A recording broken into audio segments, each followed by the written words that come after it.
Well, good morning, my friends, and welcome back to the channel. Anyway, it is May the 16th, 2024, here on beautiful Clear Lake, California, and it is weekly fishing report time. Anyway, let's give you guys that for here. This glare might be a problem this morning. I'll try not to torture you guys. Anyway, there's our Bobsy Gates today. It looks like we've gone down about 3 inches this week. That's just a guess. I'm trying to remember, but they must be letting some water out. I haven't been down by Cache Creek or driven over the bridge to see if the buoy's laying on its side from the current. So I honestly don't know if they're drawing water or not. But the water clarity is the big issue for this week, and with that, I mean, I hardly don't even know what to tell you guys on water clarity. That's how freaking different it is. I mean, I will honestly be in a section and have 2 inches of visibility, cut the corner, have a foot, go 100 yards, have a foot and a half, go another 100 yards and have zero. And some of the areas are just downright just not very pleasant to look at. We don't have the foul smell that usually accompanies the algae bloom up here, but there is definitely some kind of weird algae bloom that is taking off here in oh, that's kind of cool, these big cranes. Big algae bloom that's kind of taking off here in the Keys. That's that brown tint, and but there's also kind of a milky tint in some of the areas. So it's just really weird. You know, I wasn't expecting it to be that bad with the high water levels this year. But we're we're getting some high temperatures here up here in the in Lake County now. So we're looking at 80s, busting 90s. So the hot weather's here. So I mean, with that, of course, we expect the algae bloom to start. But it's just kind of a weird one this year. So, but like I said, with the high water level, I'm not expecting it to be bad this year. But anyway, let's get over here to what's on deck. Well, here's how I'm heading out on every trip, just locked and loaded. And to say I'm junk fishing would be an understatement, but let's just give you guys a good look. I got my black frog on.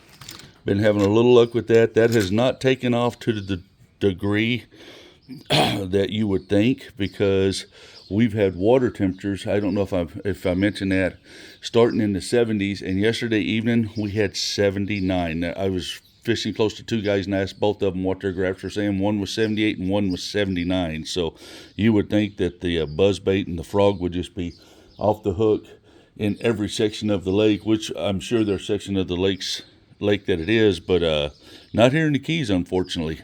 It's just sparse bite here or there. It's just not blown up yet. But anyway, my flipping is still number one. I caught like a 7 yesterday. That was the my big fish for yesterday, and that is the Berkeley game hog. That's a great alternative to the brush hog. That's a great bait. And then of course I just got this really nice little bluegill colored crankbait that I'm tossing around. I don't even know who makes that one. I threw the box away. I'm so bad about that stuff. I know you guys are interested in exactly what the things are, but I don't know. I'm just not. I need to start paying more attention to that so I can give you guys good information on that, because I get asked a lot. But anyway, here's the new bait that's all the rage that I'm quickly falling in love with myself. This Berkeley Nessie soft glide bait is just freaking ridiculous. I mean, I could tie this thing onto a grandbaby's fishing pole and they'd be convinced they caught a fish every freaking time they reel it in. That's how good that bait is. Anyway, I got the old double buzz bait tied on. It's time to start showing this thing some love, because that double buzz bait with the black props, I'm just this is a real confidence bait for me this time of year. And boy, I tell you what, when that bite takes off, the ones that eat it are usually good ones.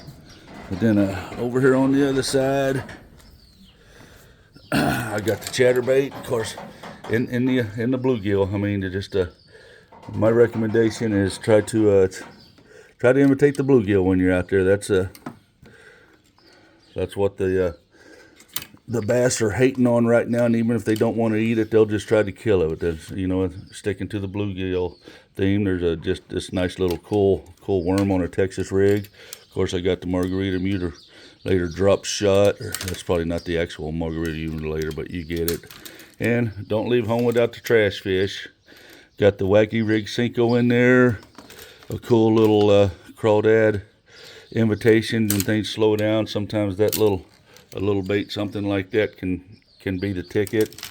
And I got the white frog, and I got the wacky rig Cinco. And the reason I got two frogs on the deck is a lot of times in the low light conditions, I just have, it's just a personal thing, I have more confidence with the black frog. And then when the sun gets up there high and bright, I like to throw that white frog, and I just target the shade areas and any duckweed and primrose. But speaking of primrose, they're going to start spraying here in the oaks. Oh, excuse me, I'm going to sneeze.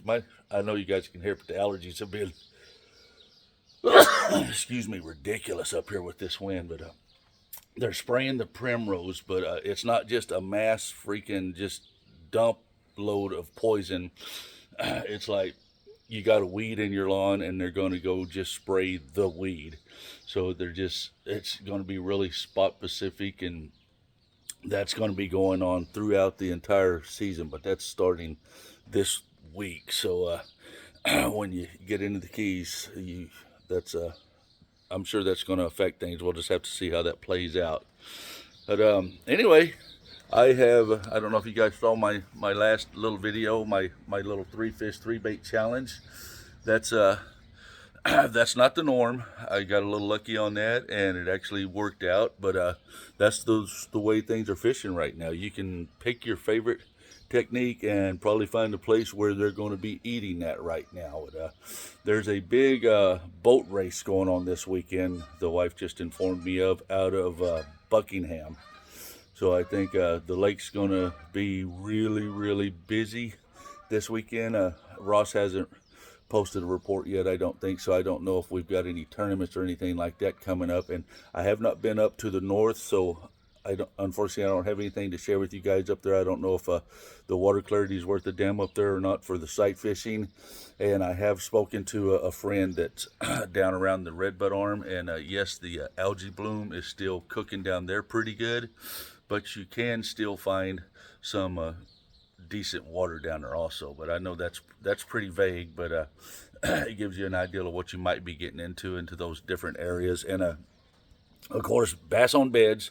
Yes, they're on beds.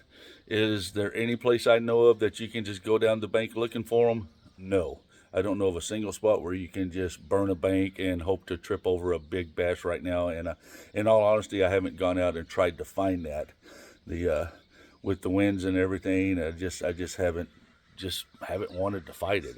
I'm fortunate enough, I live here, I can just wait for the good days and go out on the good days. But another thing that I'm excited about, I've got my friend Sean Wayman, the Average Angler, is going to come up and spend Friday and Saturday with me. So we're going to be on the lake both days, and we're going to try to really break the lake down for you guys and cover a big portion of it, and a lot of baits, and bring you guys a lot of good content this weekend, hopefully. So if you're not familiar with Sean's channel, The Average Angler, go check him out. I mean, he shares a lot of juice, a lot of rigging techniques, and just shares a lot of the new baits coming out that people are usually, all the good guys have been fishing it for a year, winning all the money. Well, ever so often Sean will sneak one of those baits in there, so if you pay attention, you might get some of that secret sauce. But anyway, hopefully this is going to help you guys out a little bit. And as always, when you get up here, treat people the way you want to be treated, respect the resource, and peace out, baby.